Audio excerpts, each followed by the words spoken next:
कहानी की शुरुआत होती है कुछ दोस्तों से जो रात को मजे से पार्टी कर रहे होते हैं, लेकिन उनमें से एक लड़की बिल्कुल चुपचाप उदास बैठी होती है। जब सभी फ्रेंड्स उस लड़की को देखते हैं तो वो सब उसे पूछते हैं कि आखिर क्या वजह है, तुम इतनी उदास क्यों हो। वो बताती है कि मार्केट में एक नया ऐप लॉन्च हुआ है जो डाउनलोड करने वाले को उसकी डेथ कब होगी उसका एग्जैक्ट टाइम बता सकता है। वो लड़की बताती है कि मैं इसलिए उदास हूँ क्योंकि आज सुबह मैंने भी इस ऐप को डाउनलोड किया है और जब मैंने इस ऐप को ओपन किया तो उसने बताया कि मेरी मौत आज से ठीक 15 दिन बाद होने वाली है। ये सुनकर सभी दोस्त उस लड़की पर हंसने लगते हैं और मजाक मजाक में ये सभी उस ऐप को डाउनलोड कर लेते हैं। ये लोग शर्त लगाते हैं कि ऐप के मुताबिक जो सबसे जल्दी मरने वाला होगा उसे टेबल पर रखी सारी ड्रिंक्स अकेले खत्म करनी पड़ेगी। ऐप डाउनलोड करने से पहले सभी को एक यूजर एग्रीमेंट यानी टर्म्स कंडीशंस दिखती है और मेरी तरह ये लोग भी उसे बिना पढ़े एक्सेप्ट कर लेते हैं। उसके बाद सभी को अपनी लाइफ का काउंटडाउन दिखने लगता है। अब सब बारी बारी अपनी जिंदगी का बचा हुआ टाइम सभी को दिखाने लगते हैं। कोई 20 साल जीने वाला था तो कोई 60 साल। लेकिन कोर्टनी परेशान नजर आती है। जब वो अपना मोबाइल फोन दोस्तों को दिखाती है तो उस ऐप के हिसाब से उसके पास सिर्फ 3 घंटे बचे हुए थे। जैसे ही काउंटडाउन 0 हुआ वो मारी जाएगी। ये देखकर कोर्टनी डर जाती है, लेकिन उसके दोस्त कोर्टनी को समझाते हैं कि डरो मत, ये ऐप सिर्फ एक मजाक है। अब गेम के हिसाब से जिसके मोबाइल में उसकी जिंदगी का सबसे कम टाइम बचा होगा वह टेबल पर रखी सारी ड्रिंक्स पिएगा। इसलिए कोर्टनी गेम हार जाती है क्योंकि उसके मोबाइल में उसके पास सिर्फ 3 घंटे बचे थे। अब सभी दोस्त कोर्टनी से कहते हैं कि रूल्स के मुताबिक तुम्हें सारी ड्रिंक्स पीनी होगी। तभी कोर्टनी का बॉयफ्रेंड एवन आ जाता है और कोर्टनी की जगह वह खुद सारी दारू पी लेता है। पार्टी खत्म होने के बाद जब कोर्टनी अपने बॉयफ्रेंड एवन के साथ गाड़ी में बैठी तो एवन ज्यादा ड्रिंक करने की वजह से उसे चढ़ गई थी। इसलिए कोर्टनी एवन को ड्राइव करने से मना करती है, लेकिन एवन उसकी नहीं सुनता। कोर्टनी ऑलरेडी ऐप की वजह से डरी हुई थी, इसलिए वह कार से उतरकर पैदल ही घर जाने लगती है। एवन कोर्टनी को गाड़ी में बैठने के लिए कई बार कहता है, लेकिन जब वह नहीं बैठती तो एवन गुस्सा होकर उसे अकेला छोड़कर वहां से निकल जाता है। तभी कोर्टनी के मोबाइल पर उस ऐप का नोटिफिकेशन आता है कि उसने यूजर एग्रीमेंट तोड़ दिया है। कोर्टनी को इसका मतलब समझ नहीं आता, लेकिन ये देखकर कोर्टनी और ज्यादा डर जाती है। तभी हम देखते हैं कि काला कोट पहना हुआ कोई आदमी उसका पीछा करने लगा। तब कोर्टनी को मोबाइल पर एक अलर्ट आता है कि उसके पास सिर्फ 7 मिनट बचे हुए हैं। कोर्टनी घबराते हुए जल्दी अपने घर पहुंच जाती है। घर में एंटर होते ही उसके कानों में अजीब सी आवाजें आने लगी और ऐप का अलर्ट भी लगातार बजता रहता है, जिससे तंग होकर वह मोबाइल को ऑफ कर लेती है। लेकिन फोन अपने आप ऑन हो गया और फिर से काउंटिंग शुरू हुई। आखिर में कोई अनजान चीज कोर्टनी को ऊपर खींच लेती है और ठीक काउंटडाउन खत्म होते ही नीचे गिरने से कोर्टनी की मौत हो जाती है। यहाँ हमें पता चलता है कि ये ऐप कोई मजाक नहीं बल्कि सच में इंसान की जिंदगी का बचा हुआ टाइम बताता है। वहीं दूसरी तरफ हम देखते हैं कि कोर्टनी का बॉयफ्रेंड एवन ने अपनी कार ठोक दी है। एवन की जान तो बच गई, पर जिस सीट पर कोर्टनी बैठने वाली थी उसमें एक पेड़ की एक बड़ी लकड़ी घुस गई थी, यानी असल में कोर्टनी की डेथ इस तरह होने वाली थी। उसके बाद हम हॉस्पिटल में क्विन नाम की एक नर्स को देखते हैं जो ट्रॉली लेकर एक पेशेंट के रूम में जाती है। वह देखती है कि पेशेंट बिना नाश्ता किए रूम से बाहर निकल गया है। क्विन जानती है कि इस वक्त वो मरीज कहाँ पर होगा, इसलिए वो सीधा उसके पास जाती है। यहाँ हम देखते हैं कि वो मरीज कोई और नहीं बल्कि कोर्टनी का बॉयफ्रेंड एवन है। एवन बहुत ज्यादा घबराया हुआ होता है। वो क्विन को काउंटडाउन ऐप के बारे में सब कुछ बता देता है कि कैसे उसकी गर्लफ्रेंड ने ये डाउनलोड किया था और ठीक उसी टाइम उसकी मौत हुई जो टाइम इस ऐप ने बताया था। क्विन एवन को समझाती है कि ये बस एक इत्तेफाक होगा। भला कोई ऐप किस तरह से किसी इंसान को उसके मरने का टाइम बता सकता है। वो उसे रिलैक्स करके सर्जरी के लिए तैयार करने की कोशिश करती है, लेकिन एवन सर्जरी के लिए किसी भी कीमत पर तैयार नहीं होता क्योंकि अब उसने भी काउंटडाउन ऐप डाउनलोड कर ली थी। ऐप के हिसाब से एवन के पास जिंदा रहने के लिए सिर्फ 19 घंटे बाकी थे और ठीक 19 घंटे बाद एवन की एक सर्जरी होने वाली है और वो समझ जाता है कि सर्जरी के दौरान वो मारा जाएगा। लेकिन क्विन एवन को हिम्मत देती है कि ऐसा कुछ नहीं होगा। कुछ टाइम बाद क्विन हॉस्पिटल की हेड नर्स से मिली। वो उसे अपने साथ ले जाती है, जहाँ एक डॉक्टर और स्टाफ के लोग केक के साथ क्विन को सरप्राइज देते हैं क्योंकि वो नर्सेज के टेस्ट में पास हो गई होती है। अब जब सब बैठकर केक खा रहे होते हैं तो क्विन सबको एवन के काउंटडाउन ऐप के बारे में बताती है। यहाँ कुछ और लोग भी बताते हैं कि हम भी इस ऐप के बारे में सुन चुके हैं। मजाक में ये लोग भी अपनी लाइफ का बचा हुआ टाइम देखने के लिए इस ऐप को डाउनलोड कर लेते हैं, जिसमें डॉक्टर सलीवन नाम का एक डॉक्टर भी शामिल होता है जो यहाँ का सबसे हेड डॉक्टर है। डॉक्टर मोबाइल में अपनी जिंदगी का बचा हुआ टाइम देखकर बहुत खुश होता है क्योंकि वह 90 साल तक जीने वाला था और बाकियों के पास भी ऐप काफी लंबा टाइम बताता है। तभी एक आदमी एक औरत को लेकर आता है जो ओवरडोज की वजह से बेहोश हो गई थी। उसकी धड़कनें और सांस रुक गई थी, लेकिन ये लोग उसे एक इंजेक्शन देकर बचा लेते हैं। पूरा दिन काम करने के बाद शाम को जब क्विन घर लौटती है तब उसे काउंटडाउन ऐप को डाउनलोड करने का नोटिफिकेशन आता है। वो इस ऐप को ज्यादा सीरियस न लेते हुए उसे डाउनलोड कर लेती है और बिना सोचे समझे इस ऐप के सभी टर्म्स कंडीशंस एक्सेप्ट कर लेती है और तभी उसे पता चलता है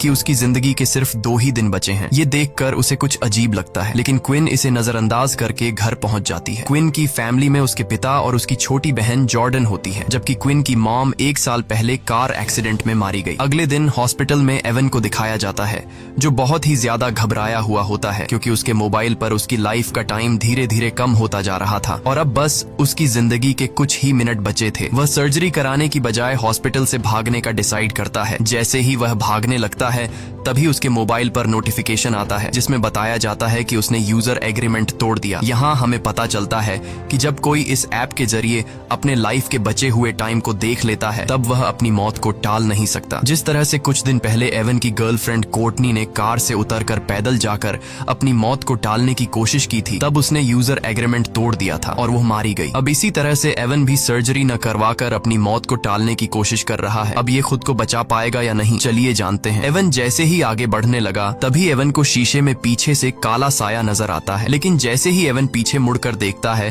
तो वहाँ पर कोई भी नहीं होता। तभी अचानक सामने का शीशा टूट गया। ये देखकर डर के मारे एवन भागकर सीढ़ियों के पास जाने लगा। वहाँ पहुँचते ही अचानक बिजली चली जाती है। तभी उसे किसी के कदमों की आवाज सुनाई देती है। जब वो अपने मोबाइल फोन का टॉर्च ऑन करता है तो सामने उसे अपनी गर्लफ्रेंड कोर्टनी नजर आती है, लेकिन उसकी गर्लफ्रेंड एक डीमन बन चुकी थी। वह उससे भागने लगता है, लेकिन जल्दबाजी में उसका मोबाइल नीचे सीढ़ियों पर गिर जाता है और कुछ देर बाद वो भूत एवन को भी मारकर सीढ़ियों से नीचे फेंक देता है। क्विन जब हॉस्पिटल आती है तो उसे पता चलता है कि एवन सीढ़ियों से गिरकर मर गया। ये सुनकर उसे एवन की बातें याद आने लगती हैं, जब वो पिछले दिन बार बार क्विन से कह रहा था कि इस ऐप के हिसाब से वो 19 घंटे बाद मारा जाएगा। इसलिए अब क्विन को भी शक होने लगता है कि क्या सच में इस ऐप ने तो एवन को नहीं मारा। अपने शक को यकीन में बदलने के लिए अब वो सीधा उस जगह पर पहुंचती है जहां पर एवन की बॉडी को रखा गया था। वो एवन का फोन उठाती है और उसे चेक करने की कोशिश करती है, लेकिन इस फोन पर एवन का फेस लॉक लगा हुआ था, जिसके लिए वो एवन की बॉडी से कपड़ा हटाती है और उसके मोबाइल फोन को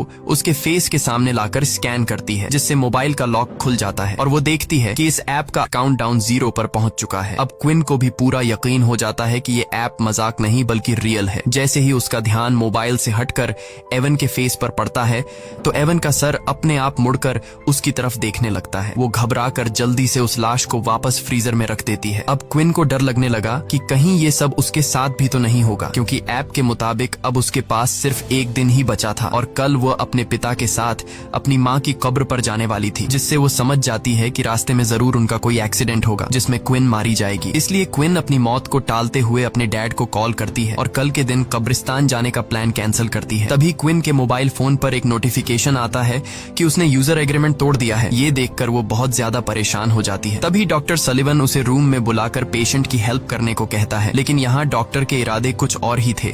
वो क्विन के साथ जबरदस्ती करने की कोशिश करता है। क्विन जैसे तैसे उससे अपनी जान छुड़ाकर बाहर आते ही हेड नर्स से उसकी कंप्लेंट करने जाती है, लेकिन क्विन के बताने से पहले डॉक्टर हेड नर्स को किसी दूसरे काम में लगा देता है। घर आने के बाद रात को क्विन इंटरनेट पर इस ऐप के बारे में सर्च करती है और उसे कोर्टनी के बारे में इंफॉर्मेशन मिलता है। उसे एक लड़की का वीडियो भी मिलता है जो बताती है कि ऐप को डाउनलोड करने के बाद से उसे अपने भाई का भूत दिखने लगा है, जो कि कई सालों पहले मर गया था। कुछ देर बाद वो लड़की कहती है कि उसका वक्त खत्म हो गया है और तभी उस लड़की को भी कुछ हो जाता है। लेकिन क्विन जब वीडियो के कमेंट चेक करती है तो कमेंट में सब लोग फेक वीडियो बोलते हैं, जिससे क्विन को थोड़ी बहुत शांति मिलती है। और जैसे ही क्विन लैपटॉप बंद करती है तभी अचानक क्विन को भी एवन का भूत दिखाई देता है, जिससे वो बहुत डर जाती है। पर जैसे ही उसने लाइट जलाई तब एवन गायब हो गया था। तभी उसे दोबारा नोटिफिकेशन आया कि उसने यूजर एग्रीमेंट तोड़ा है। वो अपने मोबाइल को जमीन पर मारकर तोड़ देती है और कमरे से बाहर निकलकर डर के मारे कार में पूरी रात गुजारती है। अगले सुबह क्विन की बहन जॉर्डन आकर उसे जगाती है। ये दोनों वापस अपने रूम में आते हैं और वहाँ क्विन की छोटी बहन जॉर्डन क्विन का टूटा हुआ मोबाइल देख लेती है, जिसमें अभी भी काउंटडाउन चल रहा था। वो क्विन से कहती है कि तुमने भी इस ऐप को डाउनलोड किया है। ये सुनकर क्विन परेशान हो जाती है, क्योंकि उसकी छोटी बहन जॉर्डन को भी इस ऐप के बारे में पता था और वो भी इस ऐप की यूजर थी। अब क्विन के मोबाइल का स्क्रीन पूरी तरह से टूट चुका था, इसलिए वो एक नया फोन खरीदने के लिए मोबाइल शॉप पर जाती है। वो सोचती है कि नए मोबाइल में वो किलर ऐप भी नहीं होगा, लेकिन क्विन के मोबाइल खरीदते ही वो ऐप अपने आप उसमें डाउनलोड हो जाता है। इस पर क्विन गुस्से में चिल्लाकर उस शॉपकीपर से इस ऐप के बारे में पूछती है, लेकिन उसे भी इसके बारे में कुछ नहीं पता था। वो दुकानदार उससे डिलीट करने की कोशिश करता है, पर इस ऐप को डिलीट करने का ऑप्शन ही नहीं था। जिसके बाद क्विन गुस्से से उस दुकानदार से अपना मोबाइल लेकर वहाँ से चली जाती है। क्विन की बातें सुनकर मैट नाम का लड़का उस दुकानदार के पास आता है। वह भी दुकानदार से इस ऐप के बारे में पूछता है। दूसरी तरफ क्विन घर वापस जाने के लिए अपनी गाड़ी में बैठ जाती है, लेकिन जैसे ही उसने सामने लगे शीशे में देखा तो उसकी गाड़ी के पीछे काले कपड़े पहने एक आदमी खड़ा था। जैसे ही उसने पीछे मुड़कर देखा तो वो गायब हो गया। तभी अचानक किसी अजीब क्रीचर के हाथों ने उसका मुंह ढक दिया, जिससे उसकी गाड़ी तेजी से रिवर्स जाने लगती है और पीछे खड़ी गाड़ी से टकराने से बच जाती है। तभी दूसरी गाड़ी का आदमी गुस्से में बाहर निकलकर क्विन पर चीखने लगता है, लेकिन तभी वही दुकान का कस्टमर मैट बाहर आकर सारी सिचुएशन संभाल लेता है। वह क्विन को बताता है कि मैंने भी इस ऐप को डाउनलोड किया है और मैं तुमसे भी पहले मरने वाला हूँ। अब दोनों एक बार में बैठकर ऐप के बारे में बात करने लगते हैं। मेट क्विन से कहता है कि जब तुमने इस ऐप को डाउनलोड किया था तब तुमने यूजर एग्रीमेंट पढ़ा था, जिस पर क्विन जवाब देती है, नहीं, मैंने डायरेक्ट टर्म्स कंडीशंस एक्सेप्ट कर ली थी। मैट कहता है, मैंने भी यही गलती की थी। अब इन दोनों को पछतावा होता है कि टर्म्स कंडीशंस एक्सेप्ट करने से पहले हमने एक बार उसे पढ़ लिया होता। तभी मैट को बार में एक नशेड़ी दिखता है। उसे देखकर मैट के दिमाग में एक आइडिया आता है। वो क्विन से कहता है कि क्यों ना हम इस नशेड़ी से उसके मोबाइल फोन में ये एप्लीकेशन डाउनलोड करवाए, जिसके जरिए हम टर्म्स कंडीशंस देख पाएंगे। जिसके बाद ये दोनों उस नशेड़ी के पास जाते हैं, जो कि वो नशेड़ी इधर उधर की बातें कर रहा था। तो ये दोनों उसे भी ऐप को डाउनलोड करने के लिए उकसाते हैं, जिसके बाद वो नशेड़ी मान जाता है जब वो काउंटडाउन ऐप को डाउनलोड कर लेता है।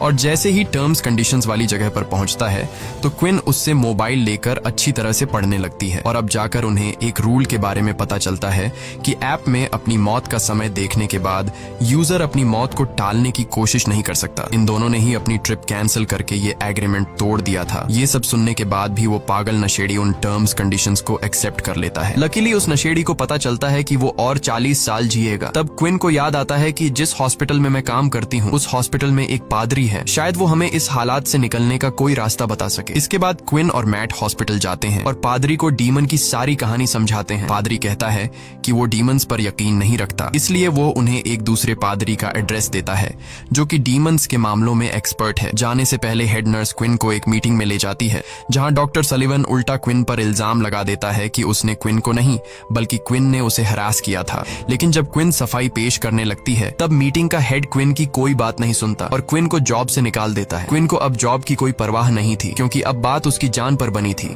इसके बाद ये दोनों एक चर्च में पहुंचते हैं, जहां ये दोनों एक आदमी को ढूंढते हैं जिसके बारे में उन्हें पादरी ने बताया था। और आखिरकार ये दोनों उस फादर तक पहुंच जाते हैं और फादर को इस ऐप के बारे में सब कुछ बता देते हैं। उनकी बातें सुनकर फादर उन्हें बाइबल में लिखी एक कहानी सुनाता है। कहानी में लिखा हुआ होता है, कहीं 100 साल पहले एक राजकुमार हुआ करता था जिसे युद्ध लड़ने जाना था। ये राजकुमार डरा हुआ था कि कहीं वो इस युद्ध में मारा न जाए।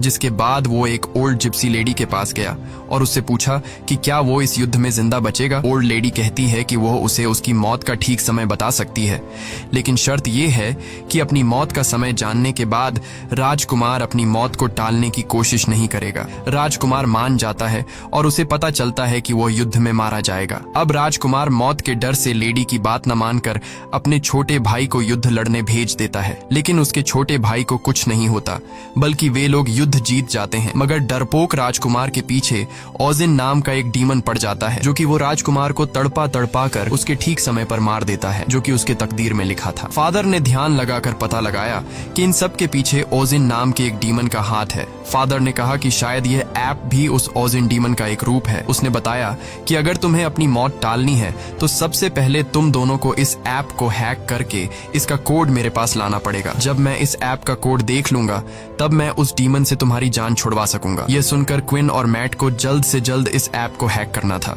क्योंकि अब उनके पास बहुत ही कम टाइम बचा हुआ था। ये दोनों उस मोबाइल शॉपकीपर के पास आते हैं और उसे इस ऐप को हैक करने की रिक्वेस्ट करते हैं। शॉपकीपर इस काम के लिए तैयार नहीं था, लेकिन जब क्विन उसे पैसे देती है तो वह मान जाता है। कई घंटों की मेहनत के बाद फाइनली वो इस ऐप को हैक करके उसका कोड निकाल लेता है। क्विन जल्दी से उस कोड का फोटो लेती है ताकि फादर को दिखा सके। यहाँ ये लोग देखते हैं कि इस ऐप के लाखों यूजर्स हैं, जिसमें अचानक शॉपकीपर भी अपना नाम डेरेक भी देख लेता है। वो अपने कोड के साथ छेड़छाड़ करके खुद की उम्र 100 साल से भी ज्यादा कर लेता है और यह आइडिया सच में काम कर रहा था।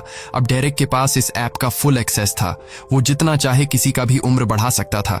शॉपकीपर क्विन और मैट की रिक्वेस्ट पर इन दोनों का भी उम्र बढ़ा देता है। तभी क्विन को डेटाबेस में अपनी सिस्टर जॉर्डन का नाम दिखता है और उसकी मौत तो क्विन से भी 3 मिनट पहले होने वाली थी, यानी कि उस एक्सीडेंट में क्विन और जॉर्डन दोनों ही मरने वाली थी। खैर, क्विन जॉर्डन की भी उम्र बढ़ा लेती है। अब क्विन और मैट बहुत खुश हो जाते हैं क्योंकि अब उन्हें मौत का डर नहीं था, लेकिन ये खुशी कुछ ही देर की मेहमान थी। इसके बाद क्विन और मैट एक साथ क्विन के घर पहुंचे और सेफ्टी के लिए एक ही रूम में रात गुजारने का फैसला किया, क्योंकि अब भी उनके दिलों में डीमन का डर मौजूद था। रात के वक्त जब वो सोने वाले थे तब क्विन मैट से पूछती है कि उसने ये ऐप क्यों डाउनलोड की थी। मैट बताता है कि कुछ साल पहले उसका एक छोटा भाई था जो एक बहुत ही डिसेंट लड़का था। वो हमेशा बीमार रहता था और बीमारी के चलते एक दिन उसकी मौत हो गई और तब से मैट को मौत से डर लगने लगा। जब उसे इस ऐप के बारे में पता चला तो वो जानना चाहता था कि वो खुद कब तक जिंदा रहने वाला है, इसलिए मैंने यह डाउनलोड की। इसके बाद क्विन मैट को अपनी स्टोरी सुनाती है कि एक रात वो अपनी मॉम को बिना बताए एक पार्टी में चली गई थी। जब उसकी माँ उसे ढूंढने के लिए घर से बाहर निकली तो रास्ते में उसका कार एक्सीडेंट हुआ जिससे उसकी मौत हो गई। एक दूसरे को खुद की स्टोरी सुनाने के बाद ये दोनों सो जाते हैं। तब आधी रात में डीमन फिर से क्विन को डराने आ जाता है। क्विन के कानों में एक अजीब आवाज गूंजती है जिससे उसकी आंख खुल जाती है। उसने देखा कि मैट का हाथ उसके पेट पर है। वो मैट का हाथ हिलाकर उसे जगाने की कोशिश करती है, लेकिन तभी असली मैट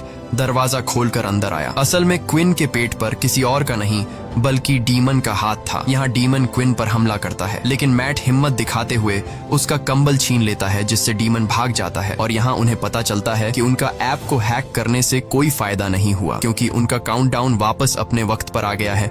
अब क्विन को अपनी छोटी बहन जॉर्डन की फिक्र होने लगी। उधर जॉर्डन को भी डीमन डराना शुरू कर देता है, लेकिन इससे पहले कि जॉर्डन को कुछ हो जाता तभी क्विन उसे लेने पहुंच जाती है। जॉर्डन बहुत ज्यादा डरी हुई थी। अब तीनों एक साथ मिलकर फादर जॉन के पास जाते हैं। क्विन उसे बताती है कि ऐप को हैक करने का प्लान नाकाम हुआ, अब भी डीमन हमारा पीछा कर रहा है। इसके बाद उन्होंने ऐप को हैक करने वाला कोड फादर को बताया। फादर कोड को अच्छी तरह से पढ़ने के बाद समझ जाता है कि जो भी यूजर एग्रीमेंट तोड़ता है उस पर ओजिन का श्राप यानी कर्स लग जाता है, जो कि फादर के हिसाब से एक अच्छी बात है क्योंकि कर्स को तोड़ा जा सकता है। अब फादर ने डीमन को उसी के खेल में फंसाने का प्लान बनाया।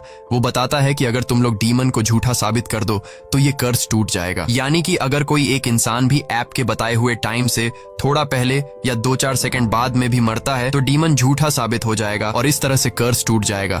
इसके बाद ये चारों बेसमेंट में पहुंच जाते हैं और वहां एक तंत्र मंत्र वाला सर्कल बनाते हैं। अब मैट के पास कुछ ही मिनट बचे थे और लाइट ब्लिंक होने लगता है। इसका मतलब था कि डीमन मैट को लेने आ गया है। फादर इन तीनों को जल्दी से सर्कल के अंदर खड़ा रहने को कहता है और बताता है कि जब तक हम लोग इस घेरे के अंदर हैं तब तक कोई भी शैतानी ताकत या डीमन उन्हें छू नहीं सकता है, लेकिन गलती से भी इस दायरे से बाहर निकलने की कोशिश मत करना, नहीं तो मारे जाओगे। कुछ देर बाद डीमन उनके सामने आ जाता है, लेकिन वो सर्कल के अंदर नहीं आ पाता। तभी अचानक मैट को उसका मरा हुआ भाई दिखता है, लेकिन ये असल में मैट का भाई नहीं बल्कि डीमन ने मैट के भाई का रूप लेकर मैट को बाहर निकालने के लिए धोखा दे रहा था, जिसे देखकर मैट इमोशनल होकर जैसे ही सर्कल से बाहर कदम रखता है तब डीमन मैट के पैर को पकड़कर उसे खींच कर ले जाता है। यह देखकर क्विन भी उसके पीछे भागती है। जब उसने बाहर आकर देखा तो मैट तो एकदम सही सलामत रोड पर खड़ा हुआ था, लेकिन तभी एक तेज रफ्तार गाड़ी ने आकर मैट को टक्कर मारकर कुचल दिया और मैट की मौत के साथ उसके मोबाइल का काउंटडाउन भी 0 हो गया। मैट की मौत को अपनी आंखों से देखकर क्विन को बहुत बुरा लगता है और अब अगला नंबर जॉर्डन का था, लेकिन क्विन देखती है कि बाहर निकलते टाइम जॉर्डन बुरी तरह से जख्मी हो गई है, इसलिए वो उसका इलाज करने के लिए जॉर्डन को अपने ही हॉस्पिटल ले आती है। इसी दौरान क्विन के साथ काम करने वाली एक नर्स ने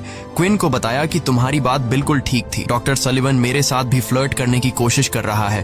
तभी क्विन की नजर कमीने डॉक्टर सलिवन पर पड़ती है। डॉक्टर सलिवन को देखकर क्विन को एक आइडिया आता है। वो जानती थी कि ये कमीना डॉक्टर 90 साल तक जीने वाला है। अगर क्विन इस डॉक्टर को अभी मार दे तो डीमन का कर्स टूट जाएगा और इन दोनों बहनों की जान बच जाएगी। अब इस प्लान को कामयाब करने के लिए क्विन डॉक्टर के ऑफिस जाती है। वो उसे कहती है कि मुझे अपनी जॉब वापस चाहिए और उसके लिए मैं कुछ भी करने को तैयार हूँ। क्विन उसे कहती है कि मैं तुम्हारा हॉस्पिटल के पीछे सुनसान एरिया में इंतजार कर रही हूँ। डॉक्टर तड़प के मारे कुछ सोच नहीं पाता और क्विन की चाल में फंसते हुए उस सुनसान जगह पर पहुंच जाता है। यहाँ क्विन हाथ में एक लोहे का सरिया लिए हुए चुप कर खड़ी थी। मौका मिलते ही क्विन ने डॉक्टर पर सरी से हमला कर दिया, जिससे वह जख्मी होकर जमीन पर गिर गया। क्विन पहले से अपने साथ मॉर्फिन का इंजेक्शन भी लाई थी और जैसे ही वह इंजेक्शन डॉक्टर को लगाने वाली थी तभी डीमन ने वहां आकर डॉक्टर को खींचकर बचा बचा लिया और डॉक्टर वहाँ से भाग निकलता है। खैर अब जॉर्डन के मरने का वक्त हो गया था, उसके पास सिर्फ 2 ही मिनट बचे थे। डीमन उसे मारने पहुंच जाता है। वो डीमन से छुपकर खुद को बचाने की कोशिश करती है, पर ऐप उसकी छिपने की जगह बता देती है और डीमन जॉर्डन को पकड़ लेता है। लेकिन तभी क्विन डीमन के सामने आकर वो इंजेक्शन खुद में लगाने लगती है, जिससे कम से कम उसकी बहन की जान बच जाए। अब डीमन क्विन की मदर का रूप लेकर उसे बहकाने की कोशिश करता है। अपनी मदर को देखकर क्विन इमोशनल तो हो जाती है, पर जल्द ही उसे समझ आ जाता है कि यह डीमन का एक चाल है और वो मॉर्फिन इंजेक्शन खुद में इंजेक्ट कर लेती है। इस तरह से क्विन अपने वक्त से पहले मर जाती है और ओजिन झूठा साबित हो जाता है। तब ओजिन यानी डीमन धुआं बनकर हवा में उड़ जाता है और क्विन का प्लान कामयाब हो जाता है, जिससे जॉर्डन की जान बच जाती है। जॉर्डन अब क्विन के पास आकर रोने लगती है और तभी देखती है कि उसके बाजू पर एक मेडिसिन का नाम लिखा हुआ है और वह क्विन के हाथ में